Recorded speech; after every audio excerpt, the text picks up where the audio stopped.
സിമ്പിളായിട്ടൊരു cabbage തോരൻ ചെയ്യാം കേട്ടോ. അപ്പോൾ ഇതിന് കത്തി വെച്ച് അരിയുന്നതിന് നല്ലത് ഇത് വെച്ച് ചെയ്തെടുത്താൽ ഇതേപോലെ നൈസായിട്ട് നമുക്ക് കിട്ടും.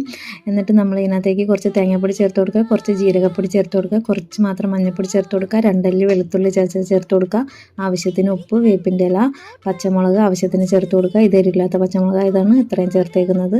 പിന്നെ ചെറിയുള്ളി ഉള്ളവർ ചെറിയുള്ളി അരിഞ്ഞ് ചേർക്കുക, അല്ലാത്തവർ ഒരു ഹാഫ് സവാള എടുത്തിട്ട് ചെറുതായിട്ട് തന്നെ കട്ട് ചെയ്ത് ചേർത്ത് കൊടുക്കുക. ഇതെല്ലാം ചേർത്ത് മിക്സ് ചെയ്തതിന് ശേഷം നമ്മൾ പാൻ വെച്ച് എണ്ണ ചൂടായി കഴിയുമ്പോൾ കടുക് പൊട്ടിക്കുക. കടുക് പൊട്ടിച്ചതിന് ശേഷം ഉഴുന്നുപരിപ്പുള്ളവർക്ക് ഉഴുന്നുപരിപ്പ് ഇട്ട് കൊടുക്കാം. പിന്നെ 2-3 വറ്റൽമുളക് ഇട്ട് ഒന്ന് ഇതായി കഴിയുമ്പോഴത്തേന് നമ്മൾ ഇതിനകത്തേക്ക് ഈ മിക്സ് ചെയ്ത് വെച്ചിരിക്കുന്ന ക്യാബേജ് ചേർത്ത് കൊടുക്കുക. അടച്ച് വെച്ച് വേവിക്കരുത്, തീ കുറച്ചിട്ട് തന്നെ വേവിച്ചെടുക്കുക. അപ്പോൾ ഒരു സിമ്പിൾ ഒരു ക്യാബേജ് തോരൻ റെഡിയാക്കി എടുക്കാൻ പറ്റും. അപ്പോൾ എല്ലാവരും ഒരു പ്രാവശ്യം ഒന്ന് ഇങ്ങനെ ട്രൈ ചെയ്ത് നോക്കുക. പിന്നെ ഇതേപോലെ ചെയ്യാൻ അറിയാത്ത ഫ്രണ്ട്സിനൊക്കെ ഈ വീഡിയോ ഒന്ന് ഷെയർ ചെയ്ത് കൊടുക്കുക. പിന്നെ നിങ്ങൾക്ക് ഇഷ്ടമായെങ്കിൽ ലൈക്ക് ചെയ്യുക, കമൻറ്റ് ചെയ്യുക, സബ്സ്ക്രൈബ് ചെയ്യുക കേട്ടോ. അപ്പോൾ അടുത്ത വിശേഷമായി വരുന്നതായിരിക്കും. ടാറ്റാ, ബൈ.